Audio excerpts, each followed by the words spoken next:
Hello guys, ഇന്ന് ഈ വീഡിയോയിലൂടെ ഡിസ്കസ് ചെയ്യാൻ പോകുന്നത് ഒരു വെഡ്ഡിങ്ങും ആ വെഡ്ഡിങ്ങിനെ ചുറ്റിപ്പറ്റിയിട്ടുള്ള ഒരുപാട് നെഗറ്റീവ് കമൻസിനെ കുറിച്ചൊക്കെ ഒന്ന് നമ്മൾ ക്ലാരിഫൈ ചെയ്ത് വിടാനായിട്ടുള്ള ഒരു വീഡിയോ ആണിത്. Let's welcome to my channel daily news media.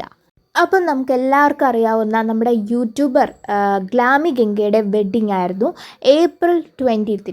Guruvayur വെച്ചായിരുന്നു ഗ്ലാമി ഗംഗയുടെ വെഡ്ഡിങ് നടന്നിരുന്നത്. വെഡ്ഡിങ്ങിന് ശേഷവും അതിന് മുമ്പും ഒരുപാട് നെഗറ്റീവ് കമൻസ് ആ കുട്ടിക്ക് ഈ കല്യാണത്തിൻ്റെ പേരിൽ വന്നിട്ടുണ്ടായിരുന്നു.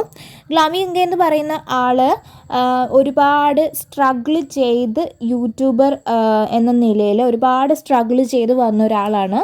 എന്നിട്ട് നല്ലൊരു വീടും നല്ല ഫാമിലിയെ നന്നായി നോക്കിയ ഒരു പെൺകുട്ടിയാണ് ഗ്ലാമി ഗംഗ.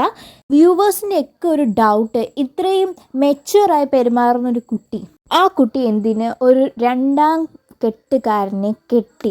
അതേപോലെ അവന് ഒരു കുട്ടിയും കൂടി ഉണ്ടെന്ന്. അതൊക്കെ വ്യൂവേഴ്സിനെ സംബന്ധിച്ചിടത്തോളം വളരെ അരോചകപ്പെടുത്തുന്ന ഒരു കാര്യമായിരിക്കും. പക്ഷേ ഒരു മാറ്ററുണ്ട്, ആരാണ് കെട്ടിയത്?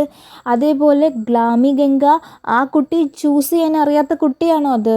ഇത്രയും സ്ട്രഗിൾ ചെയ്ത് സ്വന്തം ഫാമിലിയെ ഒരു നല്ലൊരു നിലയിലേക്ക് എത്തിച്ച ആ കുട്ടിക്ക് ചൂസ് ചെയ്യാൻ അറിയില്ല. അതേപോലെ മാനേജ് ചെയ്യാവുന്ന ആൾ എങ്ങനെയുള്ള ആളാണെന്നൊന്നും മനസ്സിലാക്കാൻ സാധിക്കാത്തൊരു കുട്ടിയാണോ അത്? അല്ല, ഒരിക്കലും ഇല്ല. പല അമ്മാവന്മാർക്കും അമ്മായിമാർക്കും ഒരു ധാരണയുണ്ട്. ജെൻസ് ആണെങ്കിൽ കൂടി ചിലരിൽ അമ്മാവന്മാരും അമ്മായിമാരും ഉണ്ട് അവരുടെ മനസ്സിൻ്റെ ഉള്ളിൽ. അവർ പുറമേ അത് കാണിക്കുന്നില്ല. അത് നെഗറ്റീവ് കമൻറ്റുകളായിട്ട് അവർ പുറത്തിടുക എന്നുള്ളതാണ്. അവർ പറയുന്നത് എന്താണെന്ന് വെച്ചാൽ, ഫ്രഷേഴ്സിനെ തന്നെ കെട്ടണം, എന്നാലേ ജീവിതം ശരിയാവൂ. ഫ്രഷേഴ്സിനെ കെട്ടിയ ജീവിതം ശരിയാവുമോ? നമ്മളെ മനസ്സിലാക്കുന്ന ആളെ കെട്ടിയാലല്ലേ നമുക്ക് ജീവിതം മുന്നോട്ട് പോകത്തുള്ളൂ. നമ്മളെ മനസ്സിലാക്കുന്ന ഒരാൾ, അതാണ് മോസ്റ്റ് ഇമ്പോർട്ടൻറ്റ്. എല്ലാവരും പക്ഷേ ഇങ്ങനെ കമൻ്റ് ഇടുന്നു, ഡിവോഴ്സ്ഡ് ആണ് അന്നപ്പോൾ ശരിയല്ല എന്നൊക്കെ.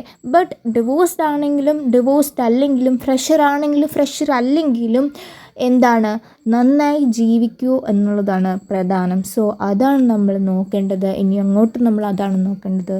അപ്പോൾ അത്രേ ഉള്ളൂ. Okay, by.